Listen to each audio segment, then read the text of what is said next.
Dragon Ball Daima Episode 2. This is my official review on this episode. A lot of information came out in this episode. Some things was cleared up in this episode as well. Like everyone with pointy ears is not a demon, but definitely majority is, and a lot of them migrated from the demon realm to the current universe.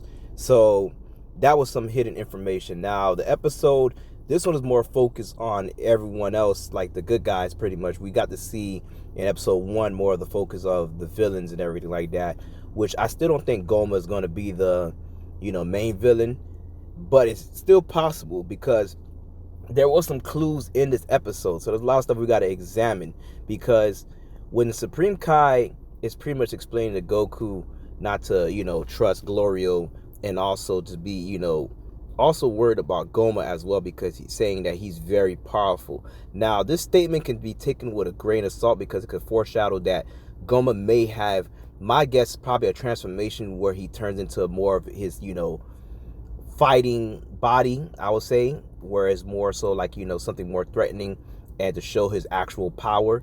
Or maybe he may not have, I guess, physical strength, but probably might have magical abilities like Bobbity did. So it's still a possibility with his character, or maybe he's just a background character and not the true, villain of the series as well. And there's like a couple of different threats that we could see.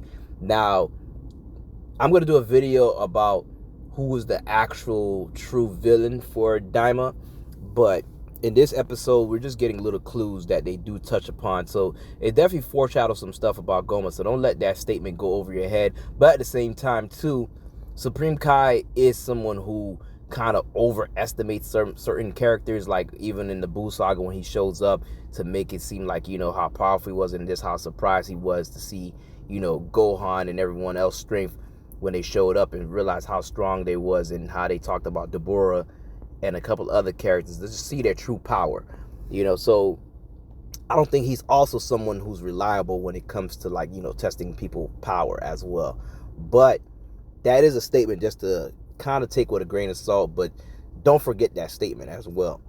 And later on in this episode, we do see more about Glorio. He's telling them that there's a third, Demon King. That's who he served and why he's on a mission. So that's another interesting thing as well, because there's probably going to be other separate Demon Kings in different realms, and, different leaderships, I guess, like people that's next in line. So these are probably the other people who is going to be going against Goma and starting this, pretty much they could say a civil war inside the demon realm. We also learned more about the Namekians, about them migrating from the demon realm because they didn't want to be ruled by anybody, which is understandable, and that Neville was the only one that stayed behind. And I wonder why is that, which to me, Neville could also be the true villain as well, because just from him showcasing how much power he had, and he's an old man, I feel like Neville might pull a Demon King Piccolo where he wished to be young again, and pretty much may use the Dragon Balls of the Demon Realm to achieve that power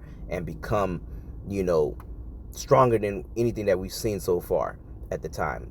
So that's possible as well. Now, Dr. Arinsu is also someone that we got to keep in mind as well, because we don't know what she's really up to. And we didn't really see her in this episode like that, but she's definitely there around. She's already in the universe, so who knows what she's plotting inside the current universe. Now, later on, we get to see Goku trying to fly, and he's having trouble because he's not used to his body weight. And there's kind of like a lot of funny moments and stuff. This is just, this episode is very interesting, made me laugh a lot. It kind of brought back just that Toriyama feel that, Dragon Ball Super didn't have. Like, there's just so much, it's just a big difference. You can kind of see the night and day when Toriyama's actually, have his hands in something, directly. Like, not just, he's had his hands in all these different series, but when he's directly involved like this, you can kind of see a big difference. It's kind of just getting that nostalgic feel of Dragon Ball and some feels from Dragon Ball Z as well. So I just can't wait to see how the show progresses and more of the story unravel, to see more of this mystery, because like I said, we definitely want to see who is the big bad and what they're going to do and what things we're going to be revealed, because like I said, so much stuff is just still being revealed. We got to see Popo as a kid. We got to see Master Roshi looking like a young Krillin, And it's just so much different things that we got to see, little tidbits that was sprinkled throughout the episodes, and a lot of like Easter eggs and stuff. So it was definitely interesting just seeing Vegeta as well as a kid, and how, you know, he's getting, you know, tired of Goku acting out. Goku finally gets his Nyobo, aka the Power Pole, and he's pretty much showcasing that as well. Like I said, I just can't wait to see the action, to see like an actual battle in the series. So that would definitely be interesting to see. And so far, overall, I'd say this episode is definitely a good episode, and something that, you know, we got to see the other side of everyone prepping. Now, they did reveal some more things about how the Supreme Kai came over in this world in a spaceship, and definitely gave me vibes of, you know, them finding the spaceship that belonged to the nameless Namekian when they had to go to Namek, and it just gave me that type of vibe when I looked at it and everything. And so far, you know, the spaceship didn't work, so Bulma said she's going to try to work to fix it. It's going to take 10 days until Glorio shows up, and Bulma decides to examine his spaceship to see how it works, and she said she figured out and said she'll have it done even sooner. But the episode kind of ends with Goku, Supreme Kai, and Glorio heading to the Demon World. Vegeta wanted to come, but they said there's no room, so he has to pretty much wait until Bulma fixes the spaceship so he can come along later on. As we've seen, of course, in the new intro and outro, we got to see Super Saiyan, Vegeta, and Goku out there. So we know he's going to be there, along with Piccolo and Bulma. Still no word on Gohan, and a lot of people are asking where is Gohan, and definitely want to see that. You know, that'll definitely be interesting to see.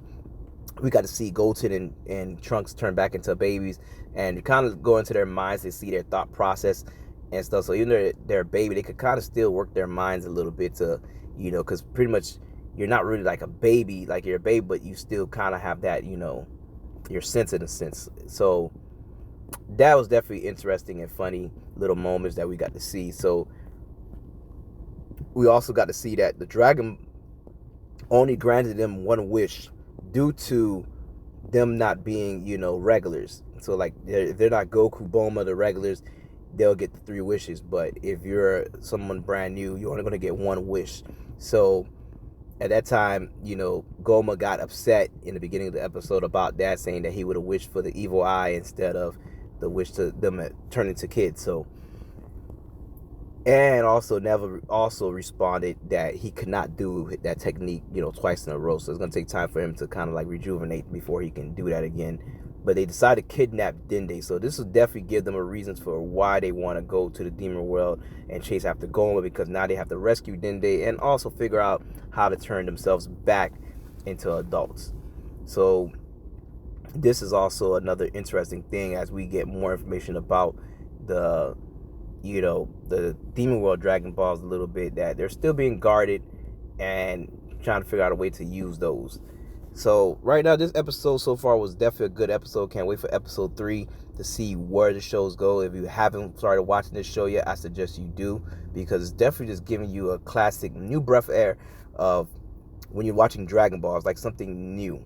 It's not really like Super, where it's like kind of recycling things and not really done better than the previous series. And definitely something interesting to look at. Get to see Toriyama's, you know, hand in it, and we can see the difference when he's involved as well. So that's it for this video. We got a lot more videos coming soon. I just had to get this review out, and I definitely have a big video coming, and this one's going to talk about how Super Saiyan 4, I figure out how they can add Super Saiyan 4 to this series, and it would make great sense, and also explain why they don't use Super Saiyan 4 in Dragon Ball Super, and also can tie in back to Dragon Ball GT as well.